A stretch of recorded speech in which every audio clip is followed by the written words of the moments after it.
Hi Ed, thank you so much for taking the time to come and chat to us in our Always a first pleasure. edition of the Cape Biologics Studio Conversations. I just wanted to know, what was your first contact with biofarming? What was that first incident where you actually saw it, heard it, read about it, and then how did that come into the Biopharming Research Unit? Well, we always worked with plants. I mean, I've been a plant virologist since 1977. And it started becoming obvious that you could do other things. I mean, plant biotechnology has been a thing since 1986 odd. Advanced plant biotechnology. So there was always an idea we could put something in plants and make it. I had a PhD student called Kenneth Palmer.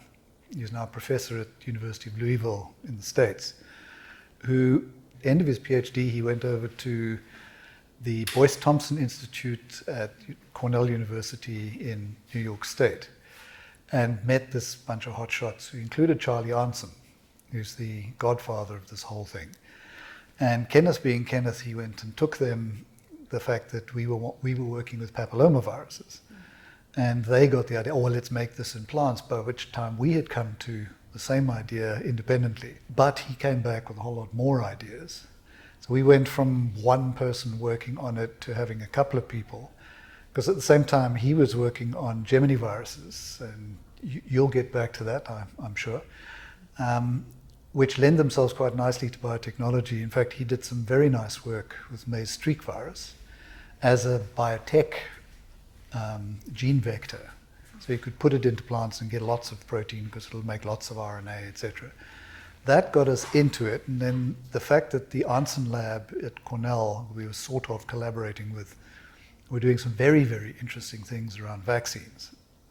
We thought this sounded like a really good idea, and started making proteins of interest, which included human papillomavirus, then later HIV proteins, and then using Gemini virus-based vectors, which is our PRIC, which has all worked out, taking the old plant virology and rolling it into the new molecular plant biotechnology has worked really well indeed.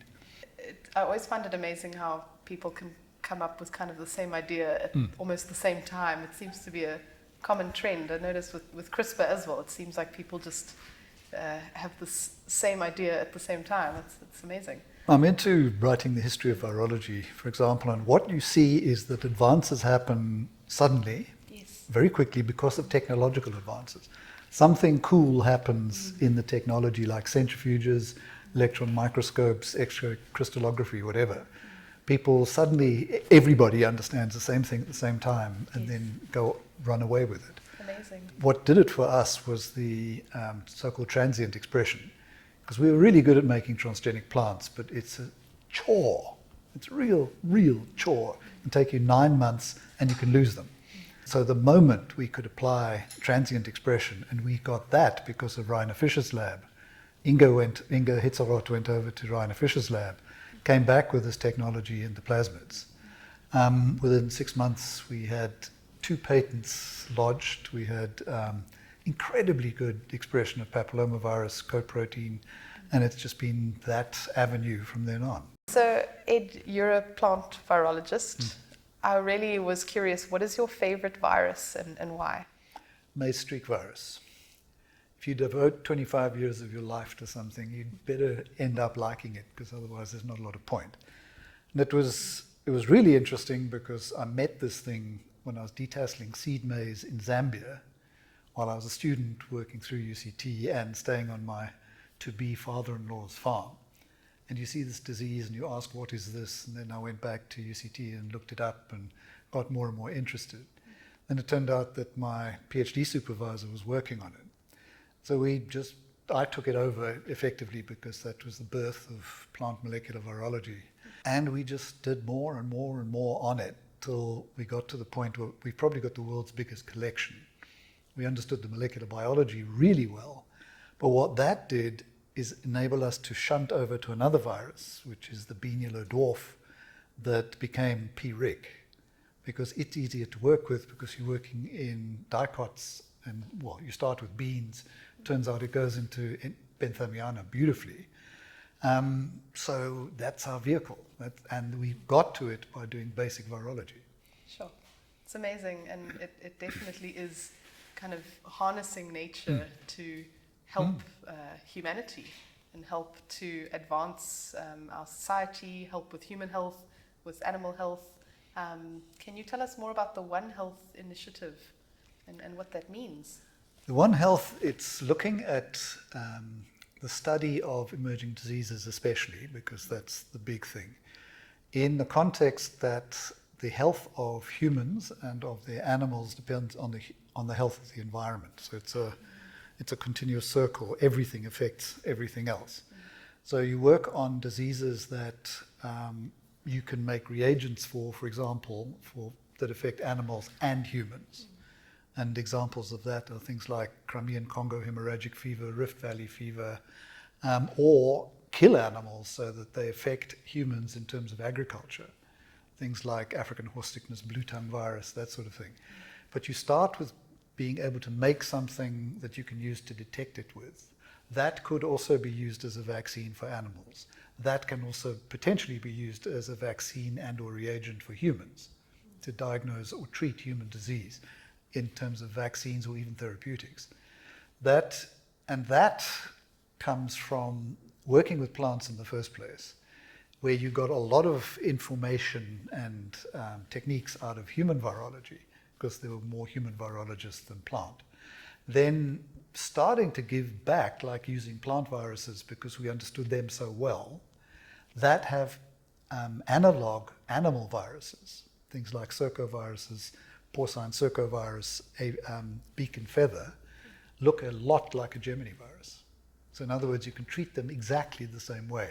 You can work with them the same way, you can make vectors out of them, and they're small and you can manipulate them. So it's plant virology feeding back into human virology, feeding into the One Health concept. And how do you see this coronavirus and this pandemic being a result of kind of a disruption in that ecosystem of the planet? And what is your very much thoughts on that? Look, Ebola came out of the forests, and nobody actually knows what its host is. People will tell you bats. There's very, very bad evidence for that. What we know is that if humans impinge with the forest, by chopping it down, by hunting all the animals in it and that kind of thing, Ebola pops out. Marburg comes out of, very probably it comes out of bats, but it comes because people are impacting bats, mainly fruit bats in that case. So if the more you disrupt the animal habitat, the more the animals interact with you. Therefore, their diseases are going to get into you. Bats, it turns out, are a link with human coronaviruses, all of them. The SARS, MERS, and SARS-2, because they all probably originally came out of bats, and that includes MERS, which came out of camels, but probably came out of bats first. There's another disease in Malaysia and another in Australia that are related viruses that come out of fruit bats. They come out of fruit bats because the fruit bats are interacting with domestic animals. Veterinarians get a thing called Hendra virus in Australia, and palm wine harvesters in Malaysia and Bangladesh get sick because the bats come and they drink the sap of the palm trees that they collect in vessels. So vessel sitting there, the bat comes out and drinks out of it and happens to be infected with Nipah virus, puts virions into the palm wine. Then the guys harvesting the palm wine have a few illegal sips. Then all of a sudden you've got humans infected with the disease that came straight out of bats because you're impinging on bat habitats and bat feeding patterns. Exactly the same thing has happened with the SARS-2 because it almost certainly came out of a bat. It may have come in via another animal. Then that has to do with Asian live market practices and the fact that they'll eat pretty much anything from those live markets. That's civet, aka mongoose, mink, Mink are really susceptible to human viruses, it turns out. N variety of snakes, pigs, chickens, ducks, all of these as a mixing pot for things that could have come out of the wild in one step, gets into an animal that's traded in a meat market, and the next thing they're in humans. Sure. So I guess one lesson we can learn is the meat markets need to be more closely regulated, or even banned in some instances. Well, don't have live animals. Yes, yeah. Don't ever buy live animals. And I think there's probably a lot more lessons everybody's learnt from this pandemic. I know I've certainly learnt that, there's different ways of working. We don't always have to all commute every day, and with technology's advanced much quicker now with Zoom and Teams. What have been some of your lessons you've learnt from this pandemic? Or well, the first thing is that this is nature's way of telling you not to go to work, which has worked really, really well with me, because I haven't been to work since March the 26th. The other thing is that you really can do things differently. You don't have to have meetings. The purpose of meetings is generally to have more meetings. Cut it off at source. Don't have meetings. And if you do, make it on a computer screen. They can be huge time wasters. Oh, totally. Which means you also don't have to travel. That's been revelatory, because, I went to 2-3 conferences a year, for which I used to have to travel, after which I got sick just about every time. Did my spine no good at all sitting in aircraft seats. Spent days traveling, and for what? To spend 3 days at a conference. Yes. These days I can take a break from what I'm doing, watch an afternoon session of a conference. You ask more questions than you would in a live session, because you can write them down. And people can answer them at their leisure. That's been a revelation. Amazing. The fact that you can teach like that, probably potentially better than you can one-to-one. Sorry, one-to-many. Yes. Because you're still doing it, but you're not doing it synchronously. You're doing it in their time. And students do things like, Netflix was invented so you can binge watch series.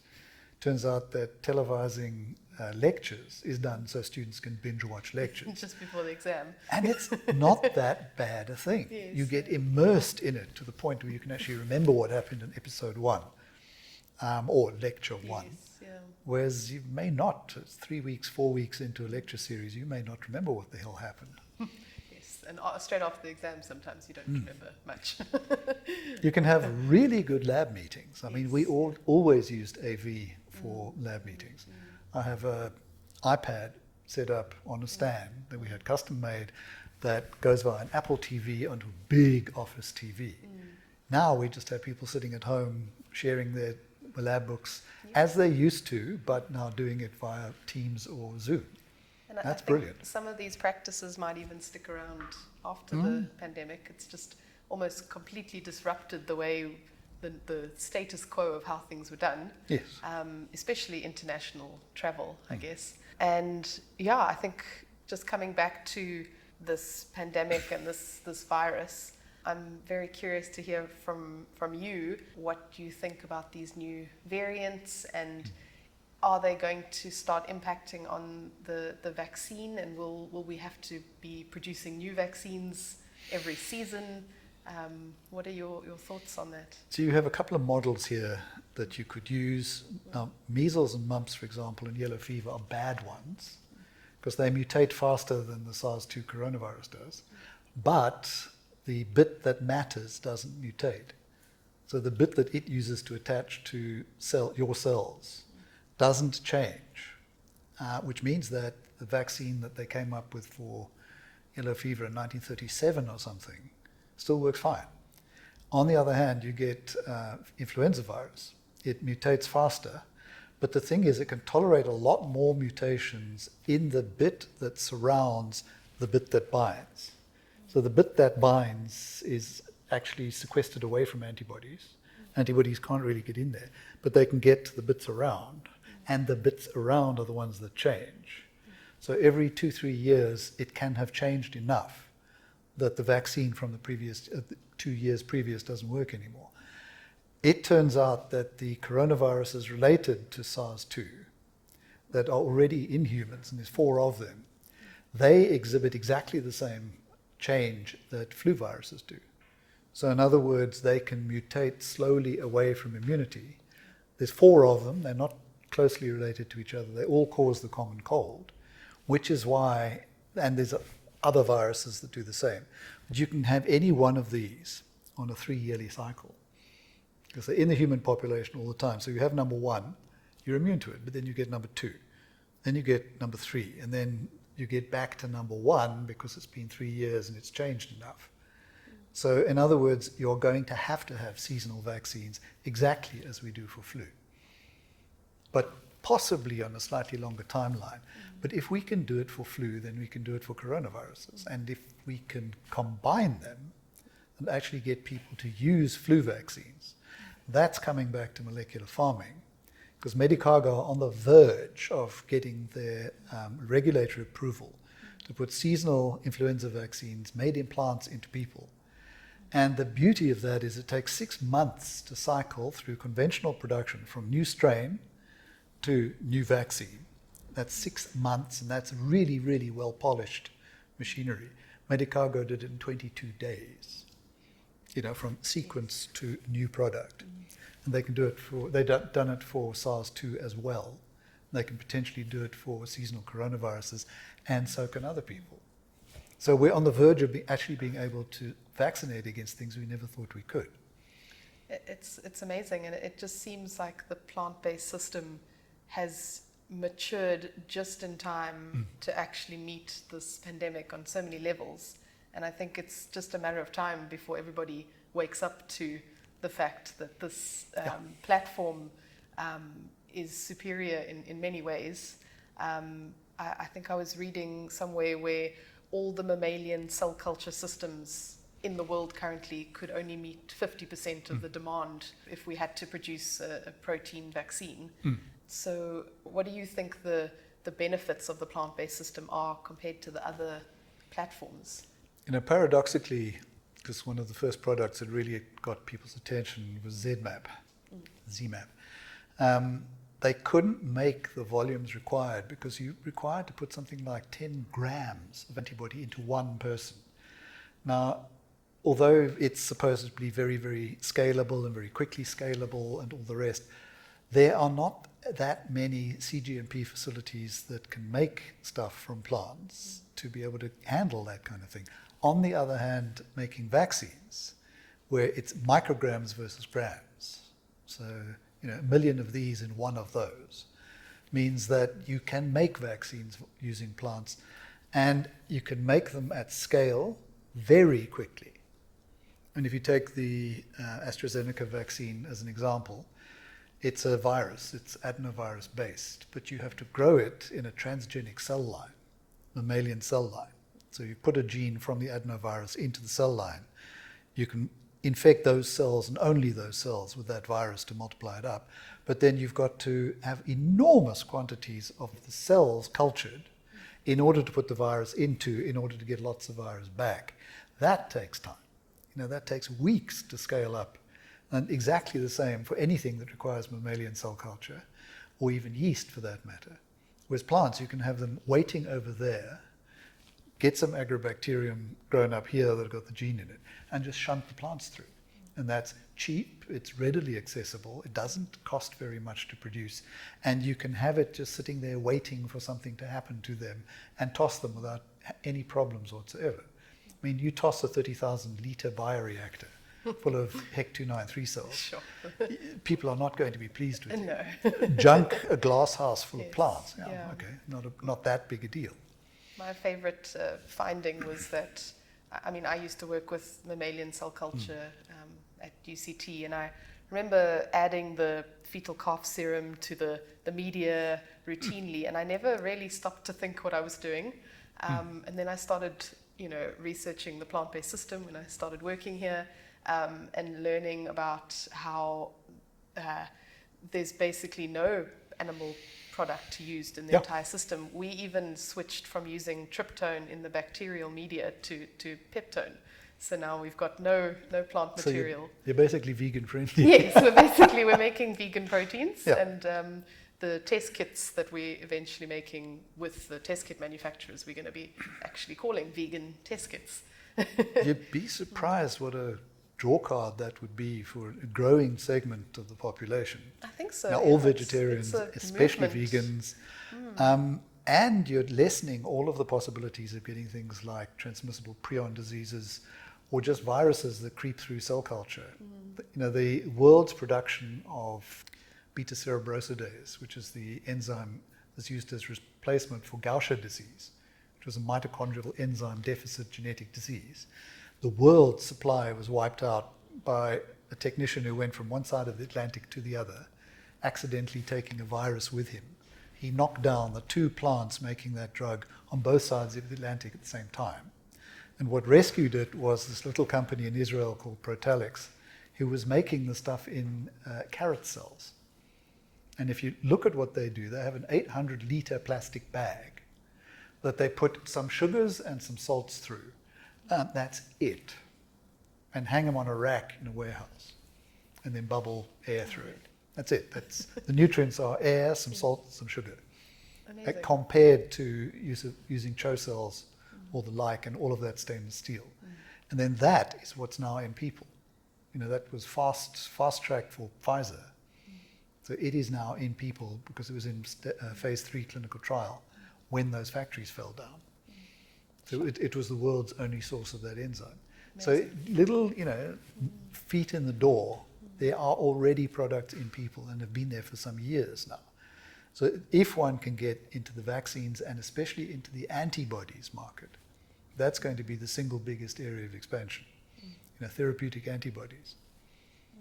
And there's a few of them coming off patent soon. So absolutely. Can produce biosimilars. Yeah.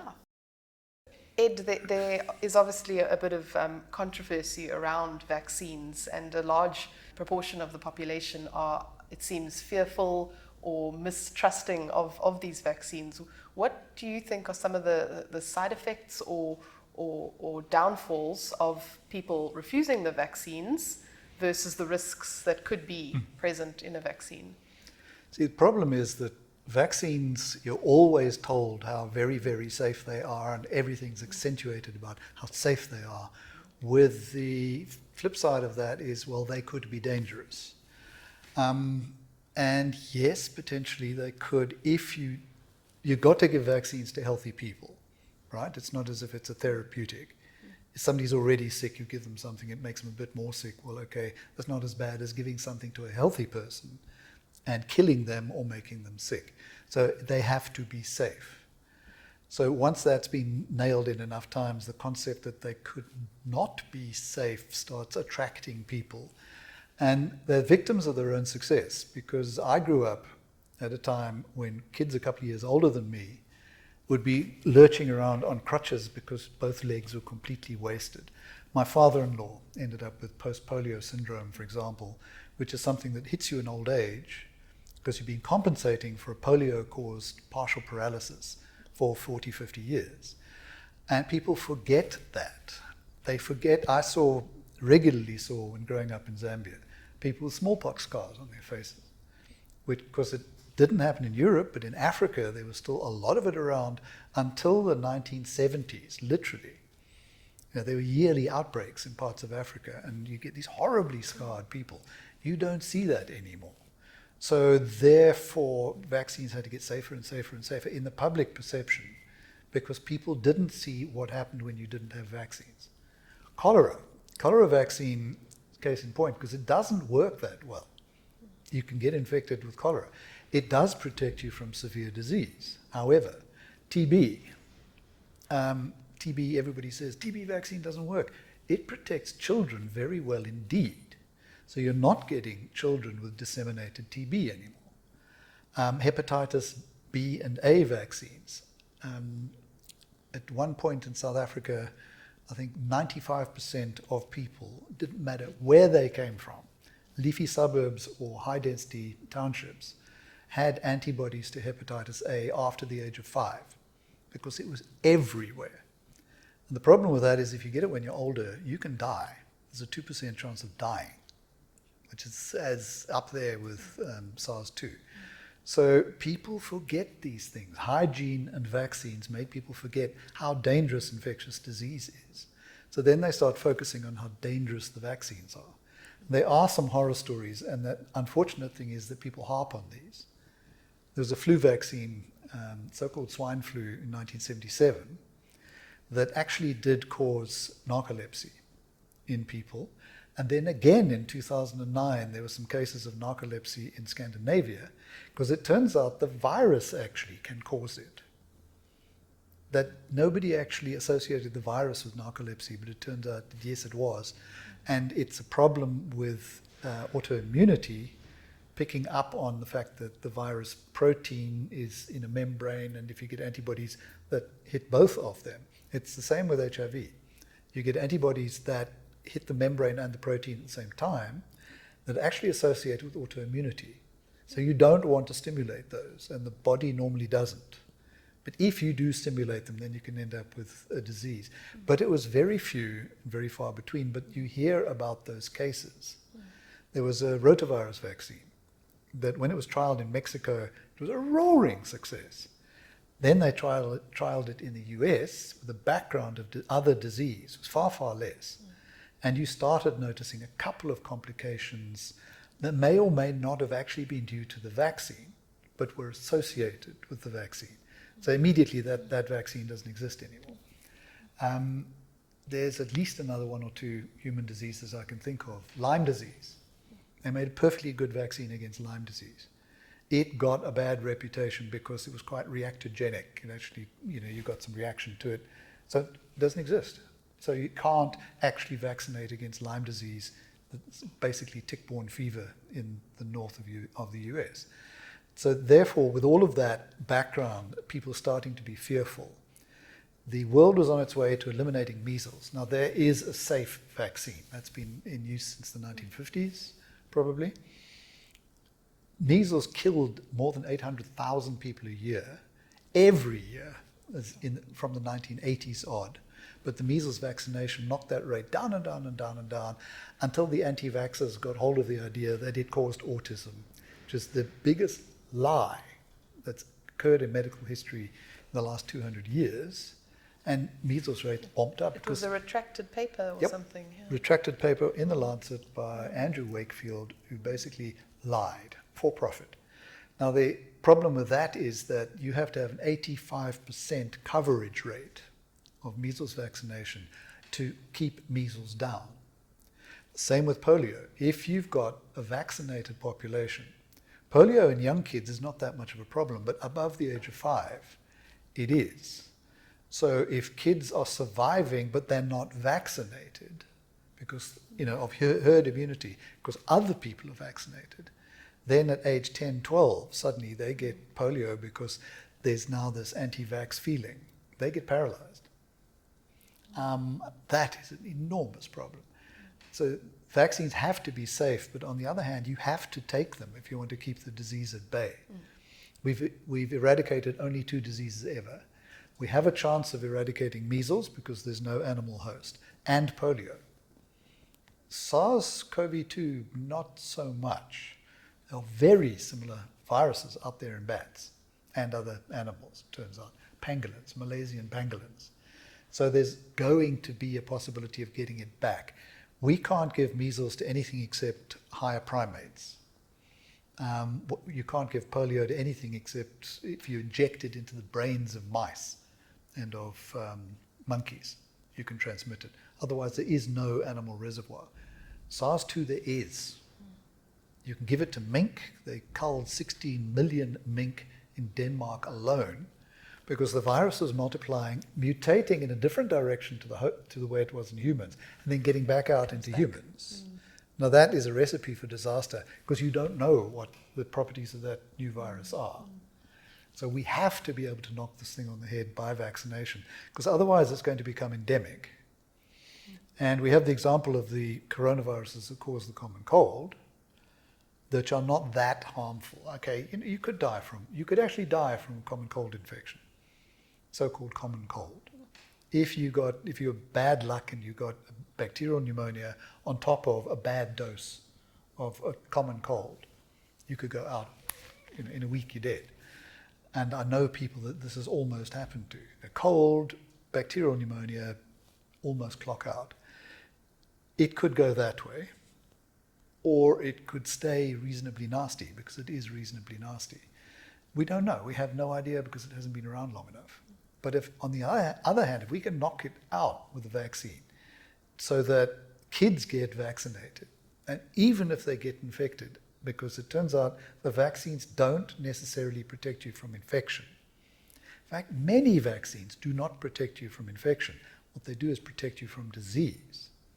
If it protects from disease, then you basically stop those people getting sick later, which is what happens if you get polio vaccine when you're young, or hepatitis A vaccine when you're young.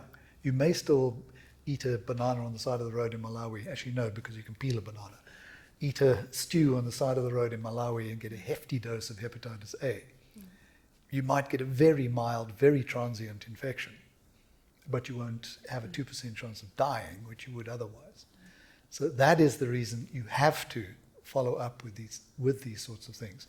And the only way to educate people is advocacy, getting out there and telling them, or wait until they see a relative die. And really, you'd Hope rather it that doesn't didn't come happen. to that. Yeah. And if somebody's had the coronavirus already and they've overcome it and they now have neutralizing antibodies, are they not then protected against these new variants coming around, or? Not necessarily. Okay. That's what everybody's been scared about. You have mutation, then you have another mutation, then you have another mutation. Suddenly that's a variant, because now it has new properties. And the so-called UK variant, the B117, and the South African, was 135. They both have similar mutations. They had different lineages. They came from different places. They descended in different populations, but they ended up with the same mutations.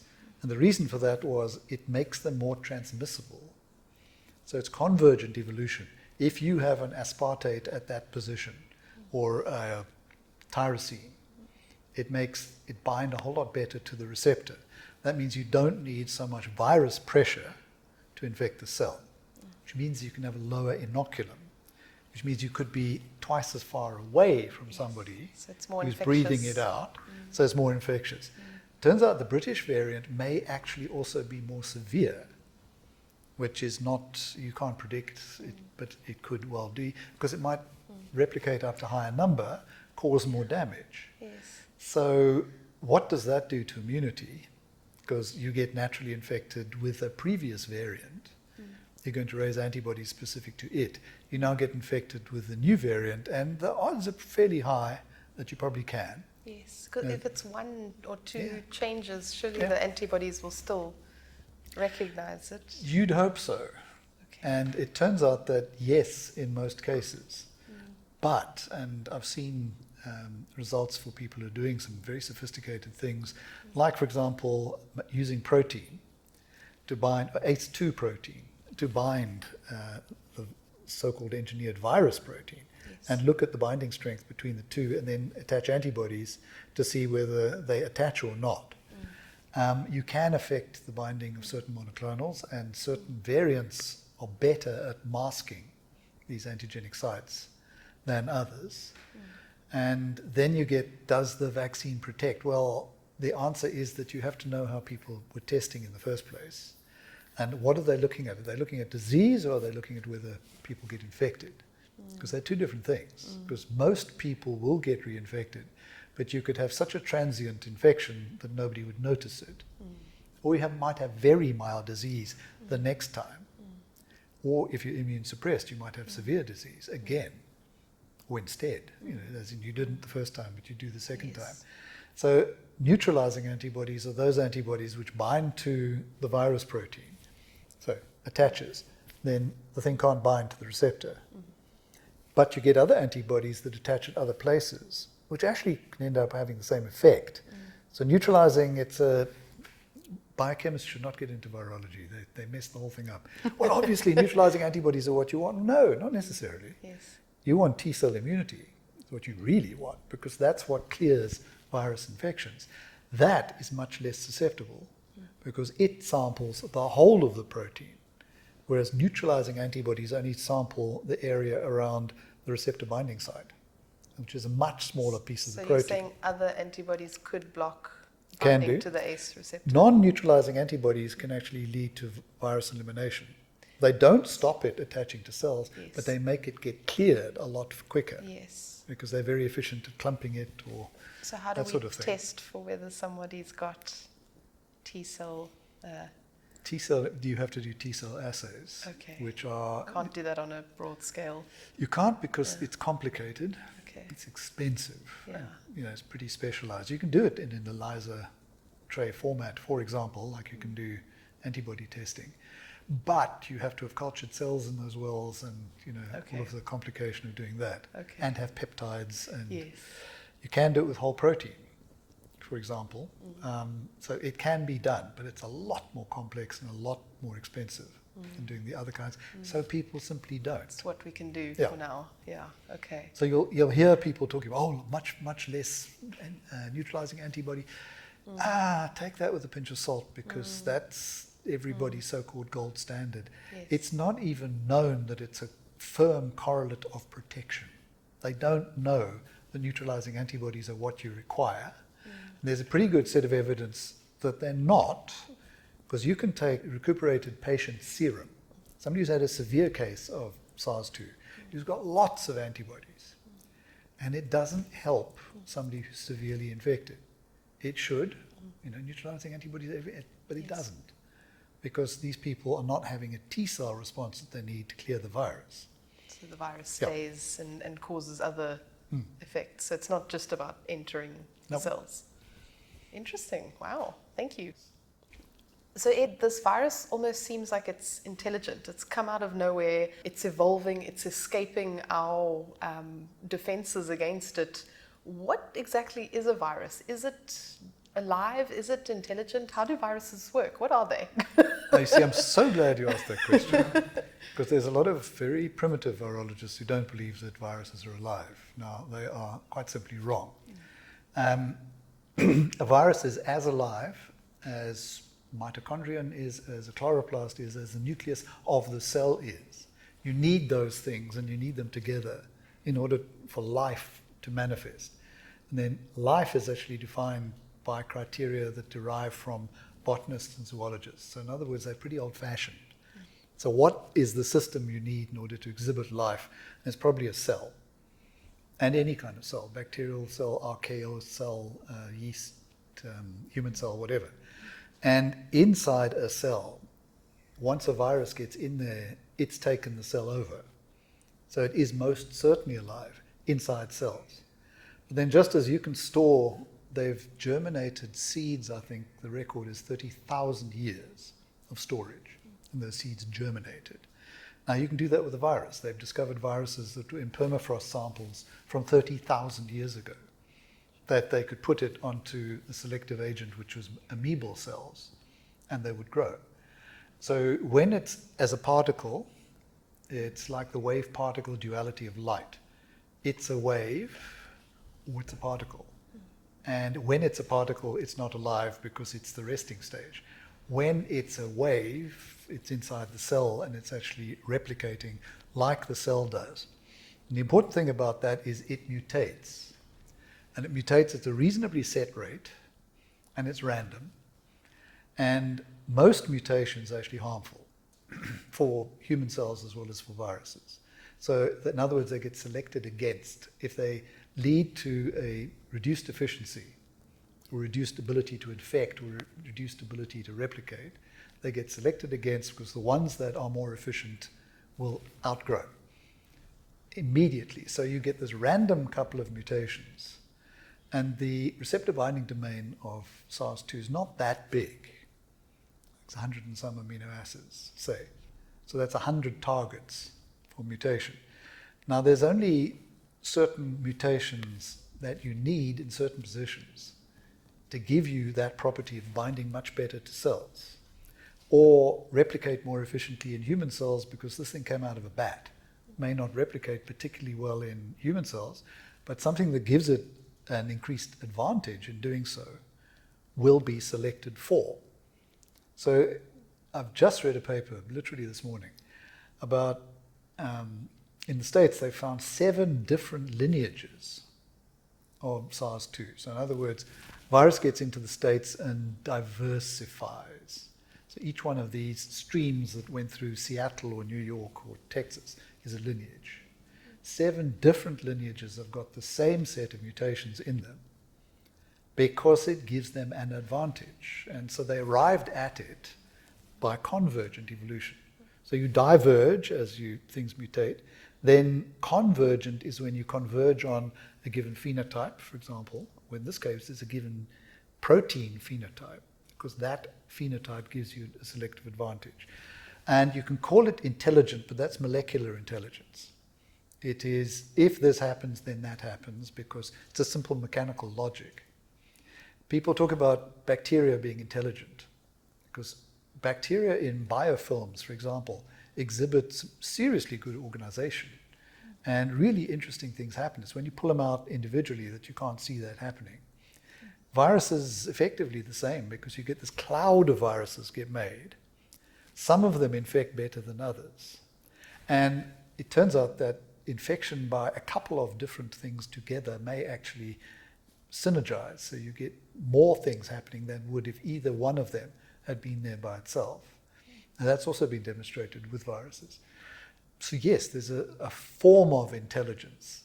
And if you want to get really deep into this, there's a seriously good science fiction writer whose name completely escapes me, who wrote about just how you can get intelligence from a non-thinking system. Really sophisticated intelligence. You know, this is the kind of thing that ants, Yes. ants as like a swarm as a super swarm, yeah. are incredibly intelligent. But you can't talk to an ant. No. And you can't say to a virus, well, okay, I want you to do this now. What you can do is bias the growth conditions so that you're looking for selection for cold tolerance. That's how you make a flu vaccine that doesn't replicate anywhere outside of this region because it's too warm for it. You select it by growing it cold. So it gets more and more and more efficient at growing at a low temperature, which means that you up the temperature, it's not selected for that. It's got a replication disadvantage for viruses that have grown at that temperature. But it's just straight evolutionary selection. Wow, thank you. It does seem to be a pattern in evolution of this convergence. So there's some things that just work. So you can separate organisms physically and they'll come to the same conclusions. It's amazing. And this idea of swarm intelligence is fascinating. The idea that you take pieces of you out and it can't do much, and you put it all together, and it's this working system. It's a mystery. With viruses, you're seeing it happen at the level of amino acids, whereas if you're looking at big organism evolution, marsupial wolf and an actual wolf, they look an enormous lot like each other. They're separated by 60 million years worth of evolution. They reproduce in completely different ways, but they actually look the same because they've got the same job function. Kill things and eat them. Yes. So, Ed, there's a lot of debate at the moment about what the best way to manage a pandemic is, and we've been totally unprepared for this. I think Bill Gates warned us a few years ago that we needed to prepare, but no one listened. What do you think we should be doing if you had a say in how we should respond? In 2005, everybody was scared about H5N1 influenza. We had an emergency program of funding to actually look at making influenza vaccines in plants. We succeeded. We have a patent that we licensed to Medicago, for example. So if H5 ever pitches up, we have the patent on making that protein in plants. We told the government, this was, if you want pandemic vaccine, we have a technology, we could use it. And they missed that boat because 2009, we have the other pandemic, as in the mild influenza pandemic. It still killed 600,000 people around the world and completely replaced the H1N1 we had previously. But it wasn't vicious. It wasn't nearly as bad as SARS-2 is. But we did nothing The Minister of Health at the time said that we should take this as a lesson and get our vaccine production capacity, and 11 years later we were caught completely napping because we still have no vaccine manufacturing capacity. But then they didn't do anything about it while we had that window of, well, we haven't been affected that badly as a country. We should have closed the country up in February, basically. That would have been the best thing to happen. And then advice on what to buy. There's a lot of people in the country gave some good advice about what vaccines would probably work. And the one thing we got wrong was mRNA vaccines. But they were surprisingly successful because DNA vaccines have never been successful. So why would mRNA be? It turns out they are. And adenoviruses didn't work against HIV, but at the same time they were a good technology, and we knew that they had worked against MERS in experimental programs. So they were a good bet. And things like killed vaccines are always a good bet. I mean, they're the things that look most like the virus, but don't multiply. But we've missed every boat. They've not actually done what they could have done, which is get in early and try and get things made. It took Aspen volunteering to make fill and vial. They say they're manufacturing. They're taking raw product in and they're filling and vialing it for Johnson & Johnson. Why did Aspen have to volunteer to do that? Why were they not asked in about April last year? Because they weren't. BioVac only starting to do it now. And that's just down the road from here. They are the human vaccine manufacturing organ in South Africa. They're only now starting to do anything. So we missed the boat in not having any kind of a program. We missed the boat in not actually engaging anybody in the country who could actually make anything. Because if you do emergency licensing, if you do compulsory licensing, say to Moderna, we're going to compulsorily license your technology and make vaccines, thanks a lot, we'll pay you later. Why didn't they do that? So there's a lack of strategic vision, it seems. And it's a shameless plug. In February, we had a candidate made in plants. That was we could have pivoted our HIV work onto SARS-CoV-2 work because we're doing exactly the same kind of thing for a very, very similar protein. And we basically adapted the HIV technology straight for SARS-CoV-2, made protein successfully. And then we're told 3 months later that no, we couldn't be funded for it, and no, we couldn't pivot the HIV work onto SARS-CoV-2. Sure. So literally everything that could have dissuaded anybody from doing anything happened. But now they've got to establish a local manufacturing capacity. And if they don't take plants into account, then they'll have missed the boat. And our technology has always been licensed overseas because there's been nobody to make it in this country. You guys are the closest we've ever had to having a manufacturing partner, despite the fact we've been associated with people who are technically supposed to make vaccines for 20 years. We don't make vaccines. So, but you asked me what I would have done. Yes, yeah. And my advice would be that you guys have started exactly where you're supposed to, which is make diagnostics that could also be used as a vaccine. We had a vaccine candidate that we can't get made. On the other hand, and this is where you go back to the One Health type of thing, we have a product, and you developed a product in parallel at exactly the same time for the same reason. You took the virus protein, but you're using it as a diagnostic, not as a candidate vaccine. But the point is that you can do the same thing later. Use it as a diagnostic, repurpose it later, but when you've got all of the manufacturing technology up running, you have all the quality controls in place, that becomes a vaccine candidate. Exactly. And I think your vaccine candidate is closer to the real conformation of the protein. So we could maybe license your patent. Exactly. We plug directly into capacity that you've already got going for the diagnostic purposes. And you've got greater capacity all of a sudden. So it becomes a viable manufacturing platform where there was nothing. And we're building this whole ecosystem then because it's innovation and technology coming out of the university, spinning off into these companies that are engaging the local ecosystem, and we have then developed the capacity for producing diagnostics within the country even, pairing with these test kit manufacturers. It's kind of developing our own network. And it's so great to have that ecosystem that's developed now.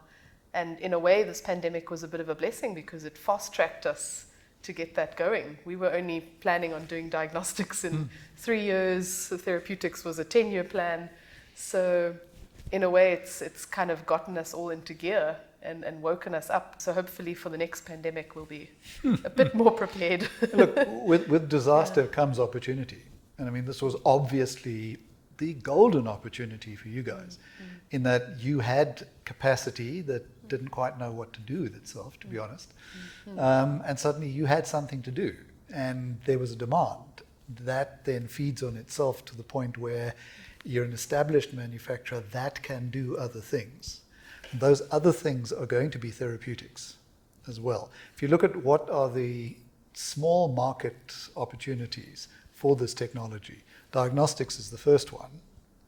Second one is, and although it sounds like a harder target, is therapeutics, because the regulatory bar is a bit lower because the trials are much smaller and you're putting stuff into people who need therapy. So you're putting it in against some other therapy as opposed to a placebo-controlled trial, for example.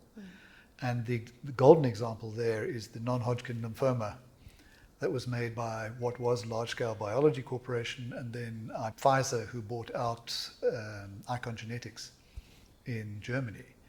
Their target was a little bit too ambitious. They were looking for an end point as in no disease.